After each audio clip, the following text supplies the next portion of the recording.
ओम श्री वेद पुरुषाय नमः। नमस्कार। क्लास नंबर 549 श्रीमद् भगवद गीता जी शंकराचार्य जी के भाष्य के अनुसार आरंभ किया जाता है। ओम श्री सीता रामचंद्राभ्याम नमः। नमो गुरुभ्यः। ओम अथ काल देवताः श्री विक्रमी संवत् 2082 आषाढ़ शुक्ल पक्षः नवमी शुक्रवारः चित्रा नक्षत्रम् उत्तरायणं ग्रीष्म ऋतुः। ओम तत्सत्। श्री शंकराचार्याय गुरवे नमः।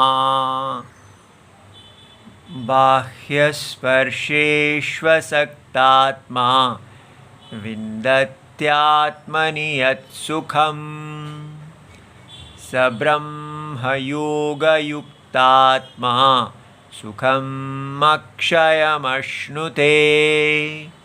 अध्याय नंबर 5 और श्लोक नंबर 21 और पुस्तक है गीता प्रेस गोरखपुर, बुक नंबर 10, शंकराचार्य जी के भाष्य वाली भगवद गीता जी। अच्छा जी, तो अब हमारा आज ये नया श्लोक 21 नंबर आरंभ होता है और इसमें भगवान अपने पुराने जो टॉपिक चल रहा है, जो विषय चल रहा है, उसी को ही आगे बढ़ा रहे हैं। विषय क्या चल रहा है? भगवान बता रहे हैं कि जो समबुद्धि, जो सर्वत्र सम देखने वाले ब्रह्म ज्ञानी हैं, वो किस प्रकार सुख को प्राप्त करते हैं, उनका सुख कैसा होता है।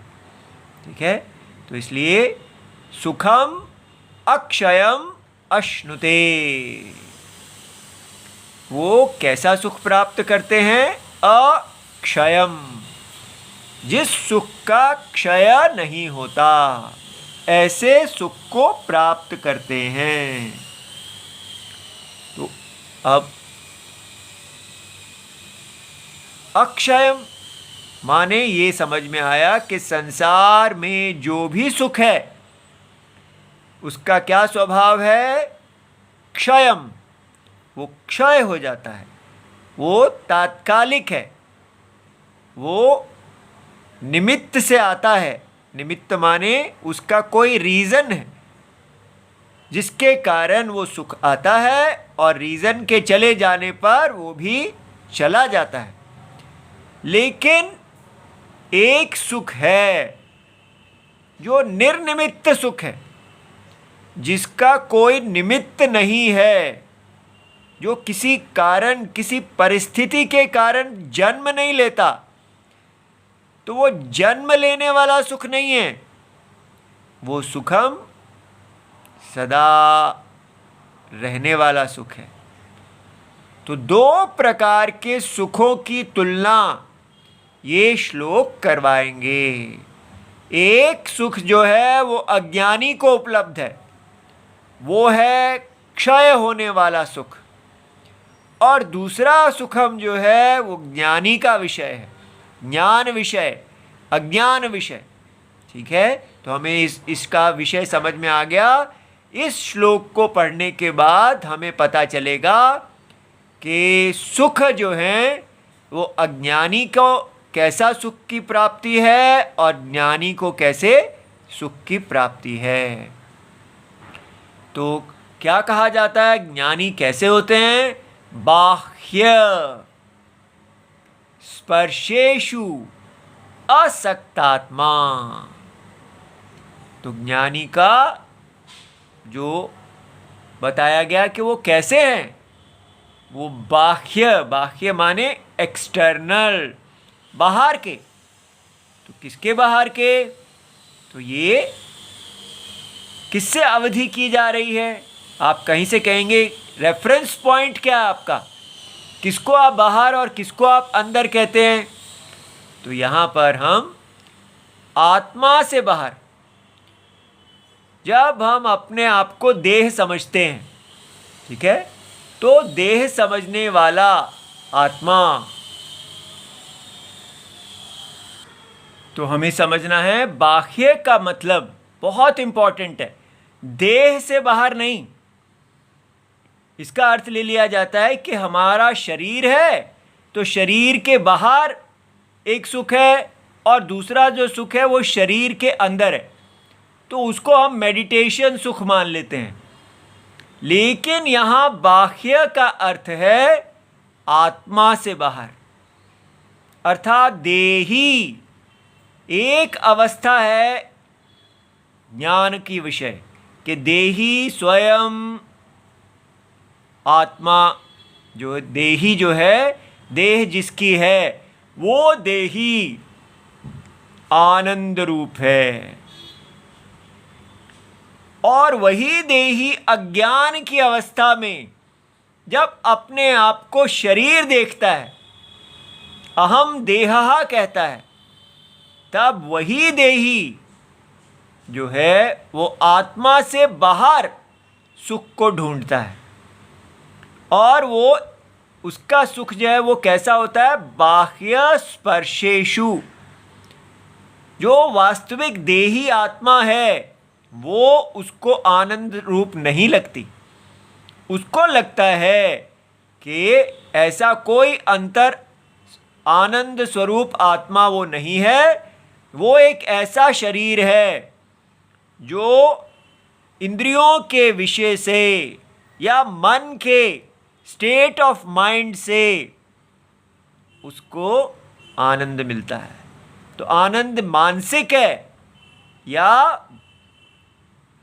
सेंस ग्रेटिफिकेशन इंद्रिक है, ऐन्द्रिक है, इंद्रियों से प्राप्त होने वाला है या मन से प्राप्त होने वाला है, ठीक है। मेंटल सुखम, मेडिटेशन सुखम, किसी भी प्रकार से आप किसी जब एक्सटर्नल सर्कमस्टांस, तो मन जो है वो भी एक्सटर्नल है, वो भी बाह्य है। तो आत्मा से, साक्षी से जो कुछ भी बाह्य है उसको कहते हैं एक्सटर्नल, बाह्य। ये बहुत इंपॉर्टेंट पॉइंट है, इसलिए हमको देखना आना चाहिए कि आत्मा कहाँ है और आत्मा से अनात्मा, अदर देन आत्मा, बाह्य माने अनात्मा, अनात्मा क्या है। और हमेशा याद रखिए कि कभी भी आत्मा और अनात्मा आपको ऐसे नहीं मिलेंगे, ये आत्मा है और ये अनात्मा है, यही गलती होती है हमसे। आत्मा सत्यम है और अनात्मा असत्यम है। तो माने जैसे आत्मा रस्सी है तो अनात्मा सांप है। जैसे रस्सी अपने अंदर अब सुख ना ढूंढे, जब रस्सी अपने आप को सांप देख रही है तो वो कहाँ सुख ढूंढेगी, वो कहेगी जब मुझे मेरे चूहा आदि खाने को मिल जाते हैं तब मुझे सुख मिलता है, जब चूहा नहीं मिलता है खाने को तब मुझे दुख मिलता है। इस प्रकार रस्सी जैसे ही अपने आप को सांप देखती है तो उसकी आँखें, कान आदि सारी इंद्रियां बाहर लग जाती हैं। पूरा जीवन वो विषयों को, इंद्रियों के विषयों को खाने के लिए तड़पती रहती है और मन के अंदर कभी पॉजिटिव थिंकिंग करती है, कभी कहती है, अनेक आइडियाज़ उसके मन पे आते हैं, कभी कहती है आई एम ग्रेट, कभी वो रस्सी कहती है I am a CEO, I am an IAS officer, I am a dress designer. इस प्रकार अपने आप को अनेक आइडियाज़ दे दे के वो कहती है आई एम ग्रेट, और उसको उससे सुख मिलता है। इसको कहते हैं बाह्य स्पर्शेषु असक्तात्मा।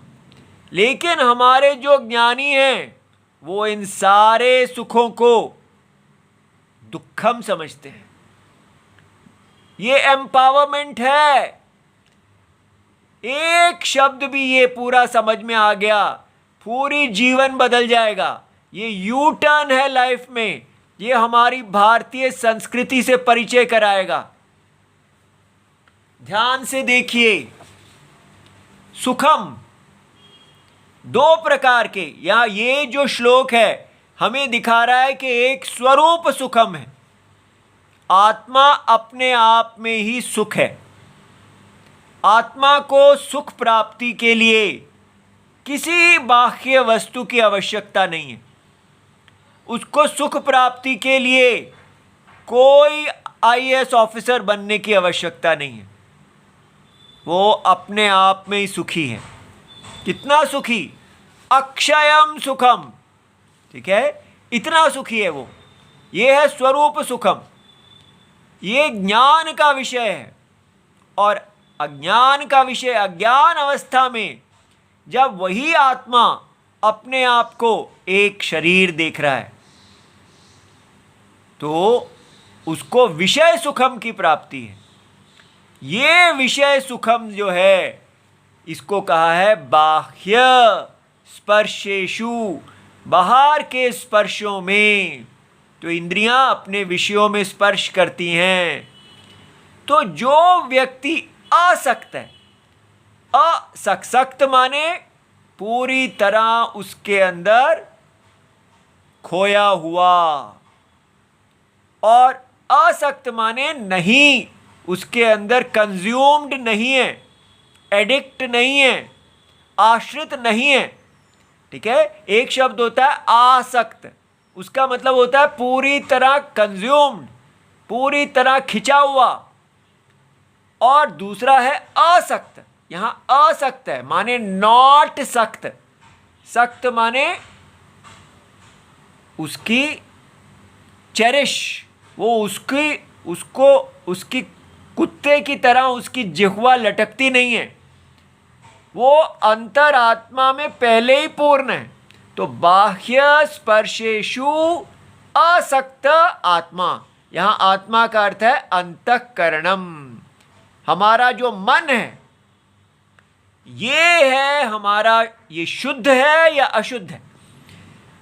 तो अज्ञानी व्यक्ति जो होता है उसका मन होता है बाह्य स्पर्शेषु, बाहर, आत्मा से बाहर वो देखता है, वो आत्मा को नहीं देखता। इसलिए ये सारी दुनिया उसके लिए बाहर है। चाहे मन में देखो या मन से बाहर देखो, आप जहां भी देख रहे हैं वो बाह्य है, आत्मा से बाहर ही देख रहे हैं। केवल ज्ञानी ही हैं जो आत्मा में स्थित होते हैं, आत्मा की शरण लेते हैं। तो बाह्य स्पर्शेषु असक्त अंतःकरण, ये सबसे वैल्यूबल, मूल्यवान वस्तु है भारत में। इसके लिए जीना चाहिए। जिसके पास ऐसा मन है वो सबसे ज्यादा एम्पावर्ड है। और यही किया जा रहा है, सब कुछ किया जा रहा है कि हमारा कहीं मन ऐसा ना बन जाए। क्योंकि अगर हमारा मन बाह्य स्पर्शों में आसक्त हो गया तो हमको कोई भी यूज नहीं कर सकता, कोई हमको धर्म से नहीं गिरा सकता। हम राम बन जाएंगे अगर हम ऐसे बन गए। ये बात समझ लीजिए, ये सबसे बड़ी शक्ति है जिसके लिए जीना चाहिए। जो व्यक्ति बाह्य स्पर्शों से असक्त है उसको खरीदा जाता है, वो is available for a price. जैसे कहते हैं कि वो वाइन, वेल्थ एंड वुमन, इन तीनों में से कोई ना कोई चीज के ऊपर व्यक्ति गिरेगा ही गिरेगा। तो शराब, पैसा आदि और स्त्री, ये माया के तीन रूप हैं। लेकिन जो व्यक्ति इन बाह्य प्रलोभन, टेम्पटेशंस से मुक्त है वो सबसे स्ट्रांग व्यक्ति है। इस एम्पावरमेंट को समझिए। ये गवर्नमेंट आपको कभी ये एम्पावरमेंट नहीं देना चाहेगी, क्योंकि अगर आप में ये एम्पावरमेंट आ गई तो आप उनकी चालाकी के वश में नहीं आएंगे, उनके दास नहीं बनेंगे, आप राम जी के दास बन जाएंगे। अंतरात्मा हम उसके दास होते हैं जो हमें सुख देता है। तो ये व्यक्ति जो ज्ञानी हैं, इनको सुख कहाँ से मिलता है? इनको सुख आत्मा से मिलता है। अंतर आत्मा, जगत की आत्मा राम जी इनको सुख देते हैं, और बाह्य इंद्रियां, मन आदि के स्पर्श इनको सुख नहीं देते। उस सुख में इनका वैराग है, विराग, ठीक है। लेकिन हमारी एजुकेशन सिस्टम बिल्कुल इसका उल्टा है।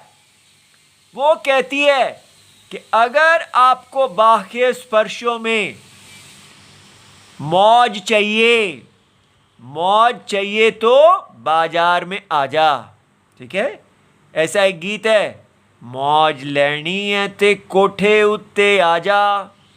वो कह रहे हैं कि अगर तेरे को मौज लेनी है तो अकेले में छत पे आ जा। और हमारा देश क्या सिखाता है, हमारी एजुकेशन सिस्टम क्या सिखाती है? मौज लेनी है तो बाजार में आ जा। बस सब ये बाह्य स्पर्श आदि हम देंगे तेरे को, और हम तेरे को कुत्ते की तरह नचाएंगे।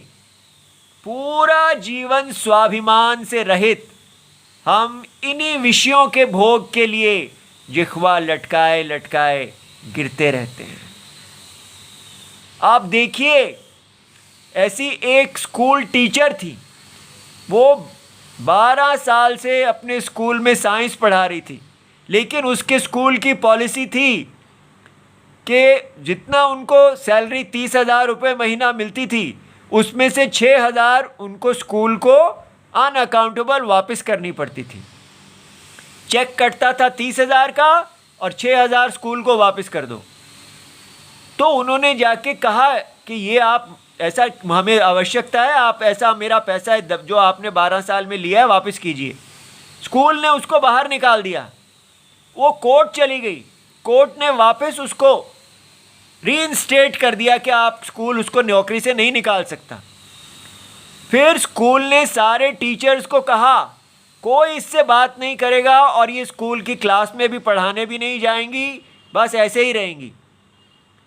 इतना जब स्कूल ने किया तो टीचर ने अपने हाथ की नस काट ली और स्कूल में ही उसने सुसाइड कर ली।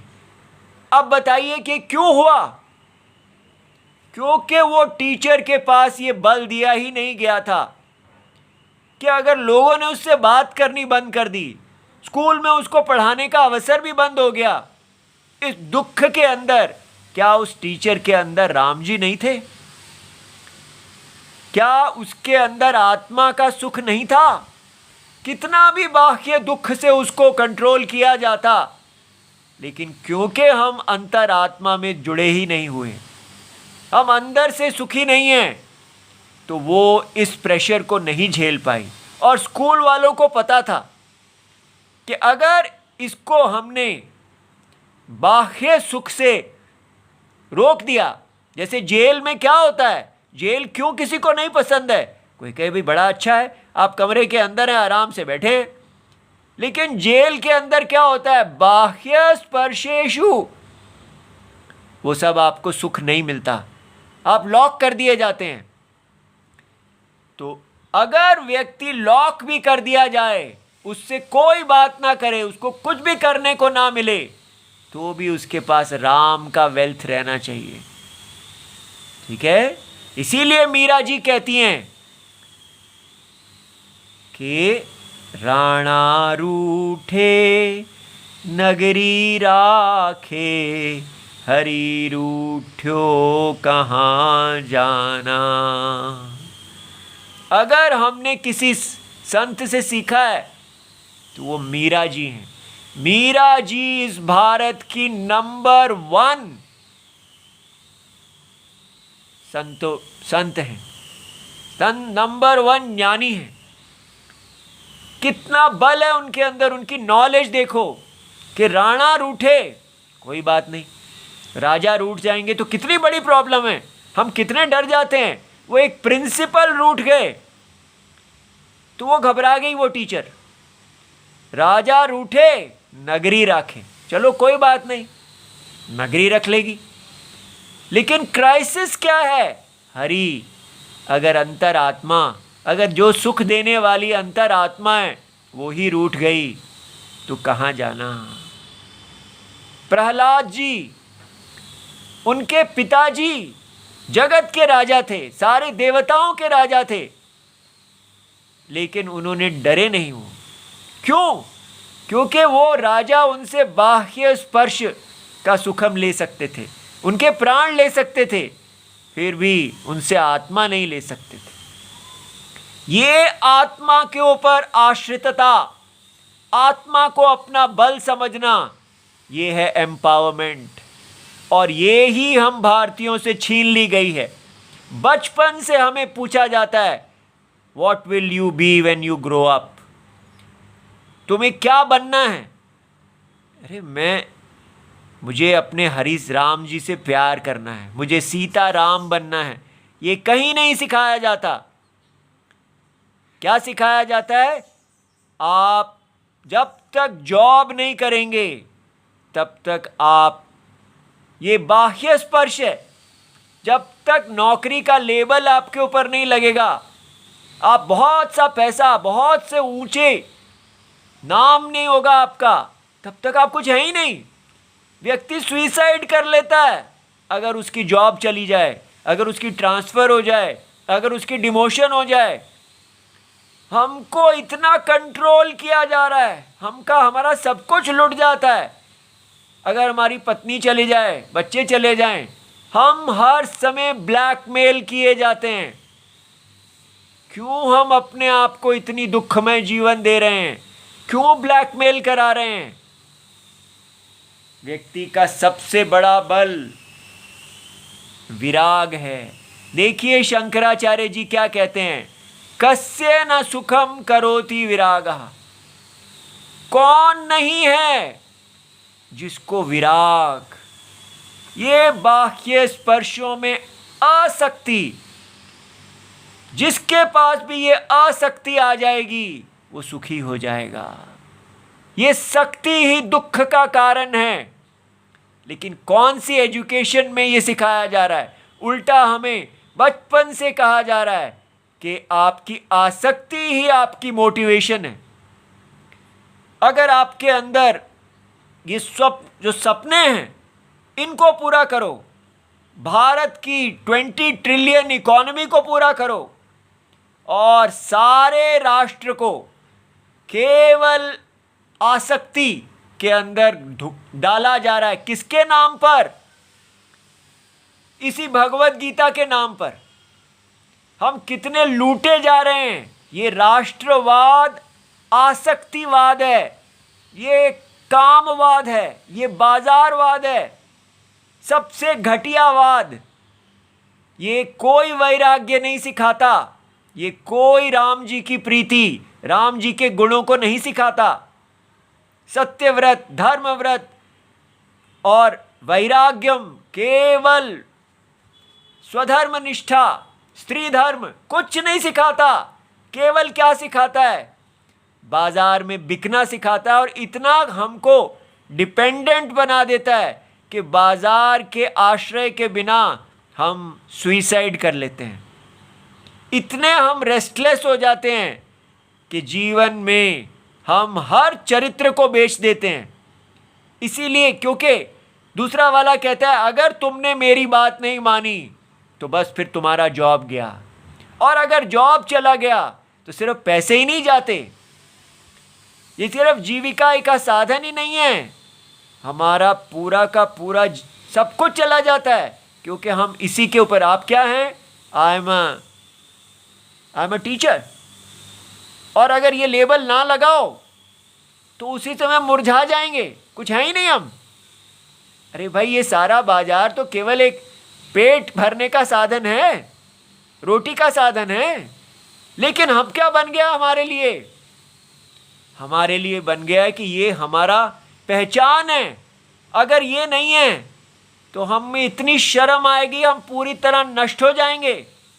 मुझे कुछ बनना है। ये आसक्ति क्या कर दिया हमको। इसलिए मेरा बेटा देखिए, हम एक शब्द से आगे नहीं बढ़ पाते हैं क्योंकि हम ये जो आसक्ति के अंदर हमको पढ़ाया जा रहा है कि एजुकेशन इज फॉर, ताकि आप बाह्य स्पर्शों को प्राप्त कर सको, और यही आपका पहचान है। जितना ज़्यादा आप रावण बनेंगे उतने ज़्यादा आप सक्सेसफुल होंगे। और ब्लैकमेल क्या है कि अगर आपने हमारी बात नहीं मानी तो मैं आपसे ये रावण बनने का साधन छीन लूँगा। अब बताइए, क्या राम जी को जब वनवास मिल गया था तो क्या उन्होंने सुसाइड कर ली थी? ठीक है, वो अपना उन्होंने कहा वहां भी मेरा स्वधर्म था, यहां भी मेरा स्वधर्म है। तो इसलिए क्यों वो ऐसा कह सके? क्योंकि वो जो उनका राजा बनना, युवराज बनना, उसके ऊपर वो आसक्त नहीं थे। अनासक्त, असक्त आत्मा, असक्त आत्मा।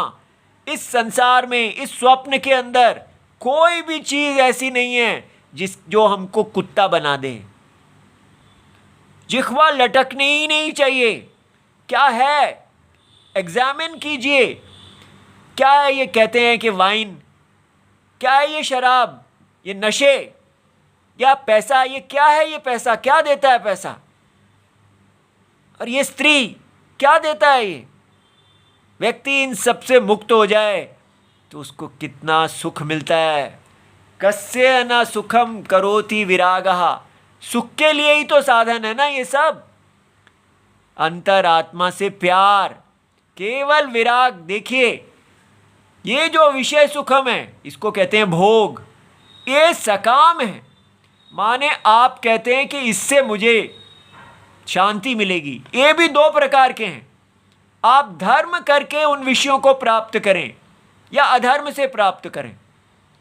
तो व्यक्ति कहता है मैं तो अपना सैलरी कमाता हूं और भोग लेता हूं, लेकिन हैं तो आप सदा कुत्ते ही, उसी पे डिपेंडेंट हैं, सदा ब्लैकमेल के लिए अवेलेबल हैं। तो वो नौकरी वाला आपको क्या बना रहा है?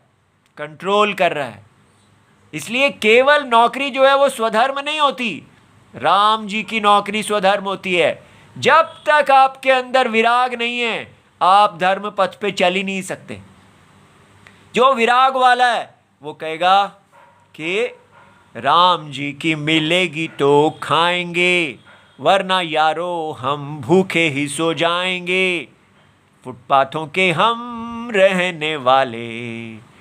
अगर अपने आप को फुटपाथ पे रहने से भी हमें पता चल जाए कि कुछ नहीं होता, ये फुटपाथ हो या महल हो, कुछ नहीं फर्क पड़ता, ये सब आप बातें कर रहे हैं, फर्क पड़ता है?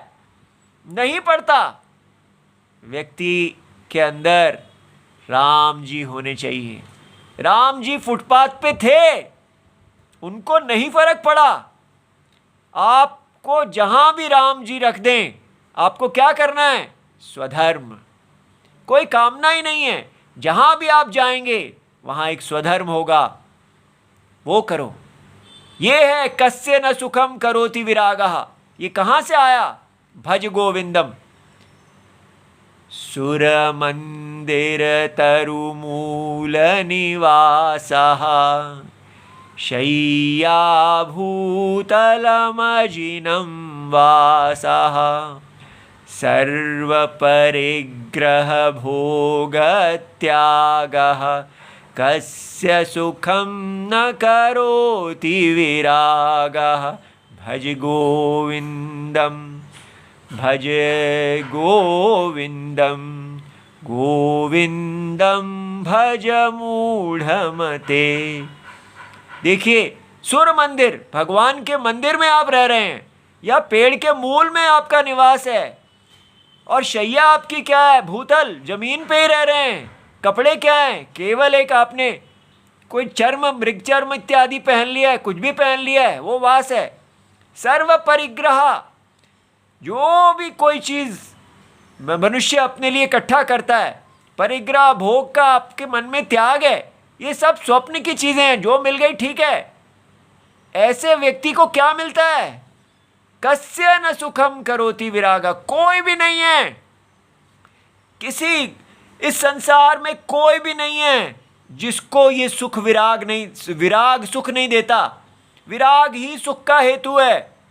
इसलिए जो ये समझ जाएगा वो इस बाजारूपन की दास्ता से निकल जाएगा, वो इस वेश्यावृत्ति को छोड़ देगा और राम वृत्ति को धारण कर लेगा।